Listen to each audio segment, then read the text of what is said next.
Ternyata perasaan kita itu dikendalikan oleh pikiran bawah sadar. Dan terus bagaimana cara kerja pikiran bawah sadar mengendalikan perasaan kita? Simak videonya.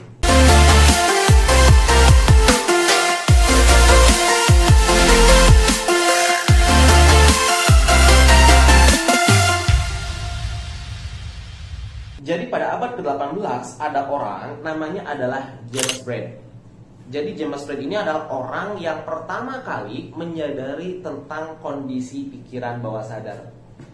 Jadi cerita mulanya adalah James Braid sama seperti orang pada umumnya, dia hanya menyadari bahwa ternyata kesadaran kita itu cuma ada kondisi sadar dan kondisi tidak sadar. Tapi dia mulai menyadari ada kok kondisi di mana saya bilang ini sadar, enggak juga, dibilang enggak sadar, enggak juga. Nah, inilah yang disebut dengan pikiran bawah sadar yang pada saat itu James Braid melabeli dengan istilah hipnosis.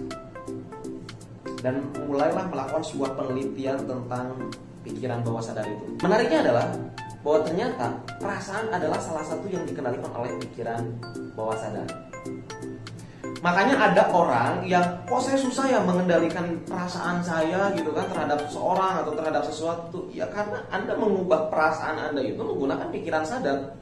Yang jelas-jelas perasaan ini dikendalikan oleh pikiran bawah sadar.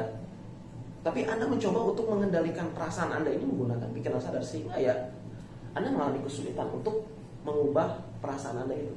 Nah, jadi intinya adalah ketika Anda ingin mengubah perasaan Anda, itu sederhana. Yang harus Anda lakukan adalah Anda rubah perasaan Anda menggunakan pikiran bawah sadar Anda. Dan menariknya lagi adalah bahwa ternyata pikiran bawah sadar kita adalah kekuatan yang paling besar yang dimiliki oleh manusia. Dan ini didukung oleh para tokoh psikologi yang lain. Kita ambil contoh Sigmund Freud dengan teori iceberg-nya. Jadi kalau misalkan Anda perhatikan di gambar yang satu ini, di iceberg ini kita melihat yang tampak muncul di permukaan gunung es ini adalah pikiran sadar. Dan gunung es yang berada di bawah permukaan laut ini adalah pikiran bawah sadar. Menariknya adalah banyak orang-orang hanya menyadari gunung es yang di atasnya aja, karena yang di bawahnya itu nggak kelihatan tuh. Nah, ini sama, pikiran sadar itu lebih nampak dibanding pikiran bawah sadar. Tapi sebenarnya pikiran bawah sadar itu jauh lebih besar kekuatannya dibanding pikiran sadar. Hasil penelitiannya, pikiran bawah sadar memiliki kekuatan 88% dan pikiran sadar memiliki kekuatan 12%.